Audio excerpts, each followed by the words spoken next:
Hello and good morning my dear students. How are you all? I hope you all are fine and happy with your family.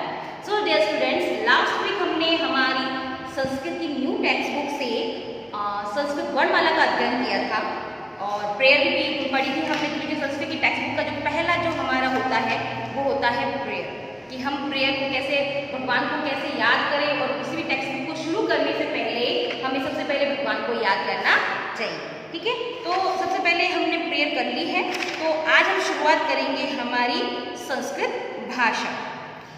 ठीक है, lesson first start कर रहे हैं हम। ठीक है, संस्कृत भाषा।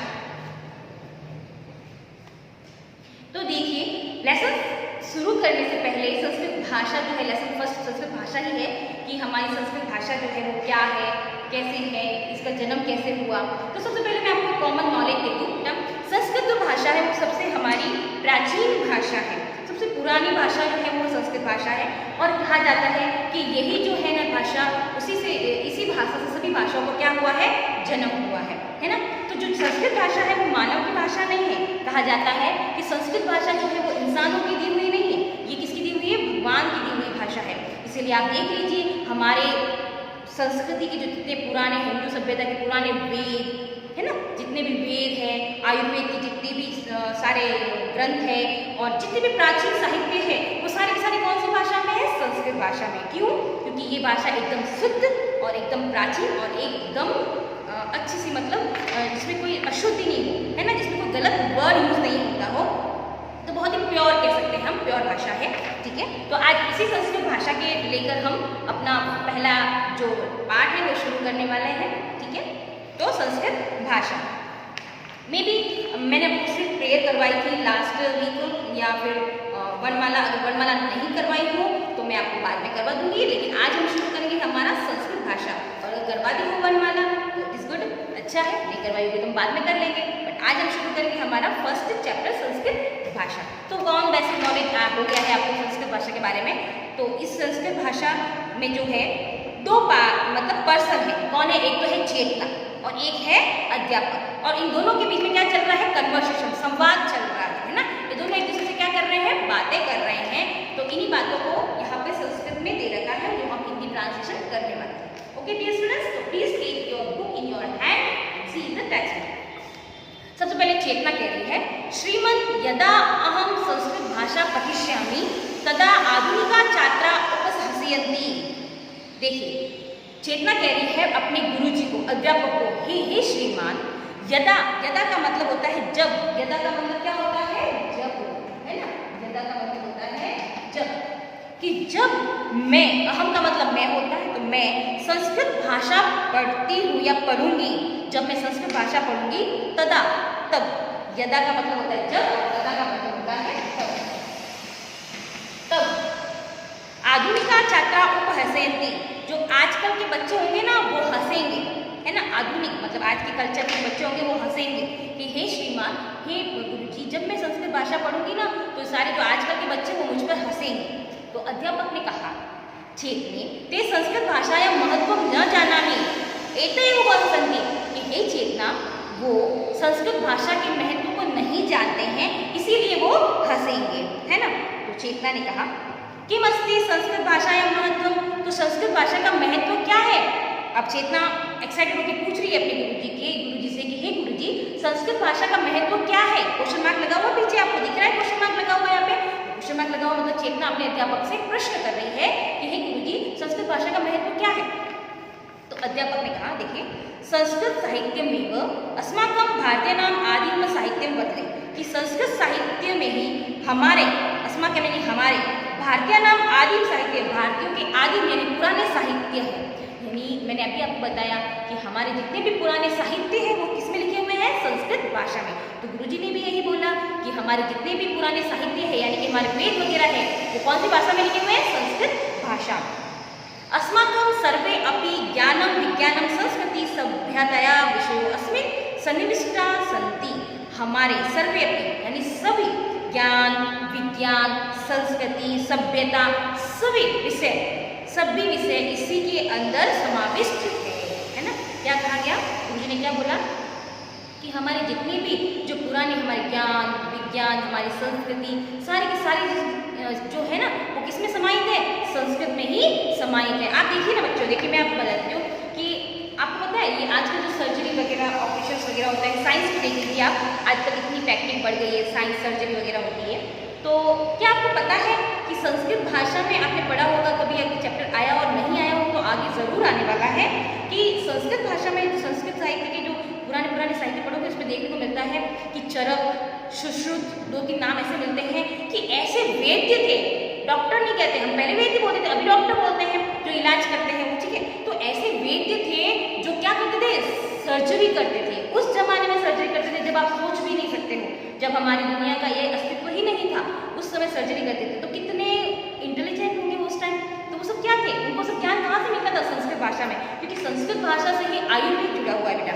और आयुर्वेद आप अच्छे से जानते हो कि आजकल एलोपैथिक से लोग किसकी तरफ बढ़ रहे हैं, है ना, आयुर्वेद की तरफ बढ़ते हैं, आयुर्वेद की तरफ बढ़ रहे हैं। क्यों? क्योंकि आयुर्वेद जो है वो सीखने में हमें और सिखाने में टाइम लंबा लगाता है, बट उसका इलाज क्या होता है? परफेक्ट होता है, और वो हमारी बॉडी को कोई साइड इफेक्ट भी नहीं करता है। तो ये सब आयुर्वेद कहाँ छिपा हुआ है? हमारे अथर्ववेद, जो हमारा अथर्ववेद है, हमारे पास 4 वेद है।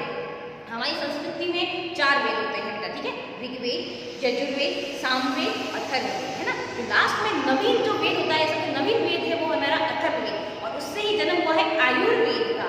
तो आयुर्वेद का जो जन्म हुआ है ना, आयुर्वेद जो अब आयुर्वेद में सारी की सारी टोटल आपकी बीमारी के सारे इलाज मिलते हैं, और उन्हीं से आयुर्वेदों को पढ़ कर, उसी ग्रंथों को पढ़ जो आजकल लोग जो है ना आयुर्वेद से रिलेटेड क्या बनाते हैं? दवाइयाँ बनाते हैं, जो कि बहुत ही कारगर सिद्ध हो रही है, ठीक है। तो ये आपको एक एग्जाम्पल दिया है मैंने छोटा सा पहले का, ताकि आपको समझ में आए। तो चलिए आगे बढ़ते हैं। चेतना जना कथयन्ति यत् संस्कृत भाषा अति कठिना अस्ति, कि लोग तो कहते हैं कि संस्कृत भाषा बहुत ही कठिन है, तत्र केवल रूप रटनम भवति, कि इसका रूप ये इसको खाली रटना ही पड़ता है। अब ये तो आपके ऊपर भी लागू होता है, आई नो आप भी हंस रहे होंगे कि आप सोच रहे होंगे कि हाँ मैम हमको भी याद नहीं होती, हमको भी रटनी ही पड़ती है। तो ऐसा नहीं है बेटा, एक्चुअली संस्कृत भाषा जो है एक बार जब इसके सूत्रों को, इसके नियम को अगर आप सीख लेते हो तो ये कभी भी नहीं भूल पाते हो। बहुत ही ईजी है, बहुत अच्छी सी भाषा है जब हम ग्रहण कर लेते हैं। लेकिन आपके लिए, आप इंग्लिश में पढ़ते हो तो आपके लिए क्या होता है? थोड़ी सी डिफिकल्ट होती है।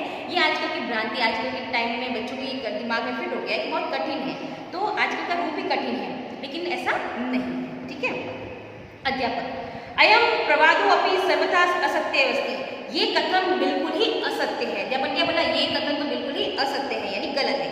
चेतना भवतो नाम अमृत असत्यम किंतु जना कथयन्ति यत् स्वकाठिन्येन इयं भाषा मृत भाषा अस्ति, लेकिन आप तो कह रहे हैं कि असत्य है, आप तो कह रहे हैं कि गलत है, परंतु लोग कह रहे हैं कि इसकी कठिनता के कारण, इसकी कठिनता के कारण यह भाषा क्या है? मृत भाषा है। मृत भाषा मतलब एकदम जिंदा ही नहीं है, आजकल के जमाने में ये भाषा जिंदा ही नहीं है। क्यों? क्योंकि ये बहुत कठिन भाषा है ना, लोग ऐसा बोलते हैं। तो अध्यापक ने कहा वत्से, वत्से का मतलब होता है पुत्री, ठीक है। तो हे पुत्री, पठन पाठन पद्धति अवश्य में संप्रति दृष्टि विकृता होते, कि पढ़ने की जो प्रकृति होती है ना वो इसकी थोड़ी सी जरूर जटिल है, मुश्किल है थोड़ी सी, परंतु ये न पढ़ने में विद्यार्थी महत्व काठिन्य अनुभवती, इसीलिए जो इसकी विकृति में है ना, इसकी पढ़ने की जो मतलब विकृति मतलब प्रोनाउंसिएशन इसका थोड़ा सा कठिन है, इसीलिए विद्यार्थी को इसको पढ़ने में कठिनता का अनुभव होता है। तो चेतना ने कहा किंतु मृत भाषा इस संदर्भ में किम वदति भवान, लेकिन मृत भाषा जो वो बोलते हैं कि मरी हुई भाषा है, तो इसके संदर्भ में मैं क्या बोलूँ, क्या जवाब दूंगी? अगर कोई ऐसा बोलता है, चेतना ने कहा कि अध्यापक जी कोई बोलता है कि मृत भाषा है, तो मैं उसके जवाब में क्या बोलूँ जवाब में? तो अध्यापक ने कहा किम अहम वचनी, अब मैं क्या बोलूँ?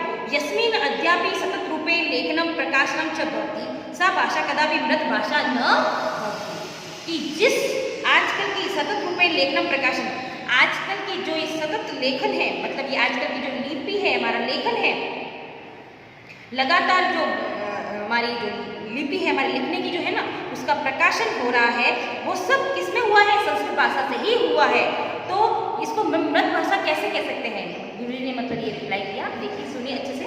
गुरुजी ने कहा कि चेतना, कि आजकल जितना भी ये सब कुछ लिखा जा रहा है, आजकल जितना भी ये सब प्रिंट हो रहा है, इस सब का जन्म किससे हुआ है? संस्कृत से ही तो हुआ है। तो हम संस्कृत को मृत भाषा कैसे कह सकते हैं? नहीं कह सकते हैं, क्योंकि आज जो हम पढ़ रहे हैं, हमारे इंग्लिश पढ़ रहे हैं, हिंदी पढ़ रहे हैं, सबका जन्म किससे हुआ है? संस्कृत से ही हुआ है, इसलिए हम इसको मृत भाषा नहीं कह सकते, है ना। विविधानि नवनानि ग्रंथ रत्नानि तो प्रकाशयन्ते संस्कृत भाषा माध्यमेन पत्रिका च प्रकाशयन्ते पाठके रुचिपूर्वक पठन्ते च। और विविध नवीन ग्रंथ और जितने भी नवीन ग्रंथ बने हैं उनको प्रकाशन करने में संस्कृत की ही मदद लेनी पड़ी है उन्हें। तो नवीन ग्रंथ कैसे बने बेटा, कोई नए थोड़ी ना लिखे गए हैं। नवीन ग्रंथ जितने भी बने हुए ना वो हमारे संस्कृत के पुराने ग्रंथों का ही ट्रांसलेशन किया गया है ना। इंग्लिश के जितने भी ग्रंथ हैं या हिंदी के जितने भी ग्रंथ हैं उनको सबको उठा के देख लो, सबका किससे हुआ है, ट्रांसलेशन, संस्कृत से ट्रांसलेशन करके उन्होंने हर एक भाषा में ट्रांसलेशन किया है। बस ये हो गया नवीन ग्रंथ, कोई उन्होंने खुद थोड़ी ना बनाया है ना।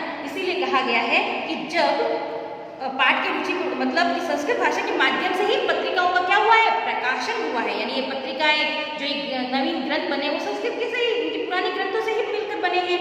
तो पाठ के जिसको जो आजकल के पढ़ने वाले जिनको बहुत इंटरेस्ट से पढ़ते हैं है ना, इंग्लिश मतलब उपन्यास पढ़ते हैं है ना, नॉवेल पढ़ते हैं, तो ये सब जो पढ़ते हैं ना आजकल, तो इनका जन्म किससे हुआ है, संस्कृत से ही हुआ है, जिसको आजकल लोग बहुत इंटरेस्ट के साथ पढ़ते हैं। तो चेतना बोलती है अहो संस्कृत से महत्व, अरे हाँ ये है संस्कृत का महत्व। तो अध्यापक ऐ चेतने हेरे चेतना यह भाषा संगठना उपयुक्तनाम भाषा अस्ति। अब देखिए एक चीज और बता देती हूँ कि इसने अध्यापक ने बोला कि हे चेतना यह भाषा संस्कृत के लिए सबसे कंप्यूटर के लिए सबसे उपयुक्त भाषा है, ठीक है। अब देखिए जो हमारे कंप्यूटर में अगर आपसे कोई सवाल पूछता है, इसमें भी पीछे सवाल आएगा ही आएगा, आपको क्वेश्चन आएगा कि संगणक यानी कंप्यूटर के लिए सबसे परफेक्ट लैंग्वेज कौन सी है, तो वो होती है हमारी संस्कृत भाषा। हालांकि आजकल लोग यूज नहीं करते हैं, परंतु जो ये फैक्ट है कि जो कंप्यूटर है उसके लिए सबसे परफेक्ट लैंग्वेज होती है वो कौन सी होती है, हमारी संस्कृत भाषा, यही माना गया है। इति अहम न कथयामि अपि तु विश्वस्य विदुषां मतं वर्तते। ये मैं नहीं कह रहा हूँ, अध्यापक ने क्या बोला उसको चेतना को, ये मैं नहीं कह रहा हूँ, ये कौन कहता है, दुनिया के विद्वान लोग कहते हैं कि कंप्यूटर के लिए भी सबसे परफेक्ट लैंग्वेज है वो है संस्कृत की। चेतना अंत में चेतना कह रही है अधुना संस्कृत से महत्व ज्ञातम, अब मैं संस्कृत का महत्व क्या है वो जान गई हूँ। तो संस्कृतम अवश्य में पठिष्यामि प्रचारस्तु करिष्यामि, तो मैं संस्कृत को अवश्य पढ़ूंगी और इसका प्रचार भी अवश्य करूंगी, यानी कि लोगों को भी इसके महत्व के बारे में अवश्य ही बताऊंगी। तो इसी के साथ बेटा आपका ये जो संस्कृत भाषा वाला जो चैप्टर है वो कंप्लीट हो चुका है ना। आई होप आपको समझ में आ गया हो संस्कृत भाषा का महत्व, और इससे रिलेटेड एक्सरसाइज और क्वेश्चन आंसर्स मैं आपको थोड़ी देर में भेज दूंगी। If you have any type of doubt you can ask me in the group itself. Okay, children, bye bye, have a good day.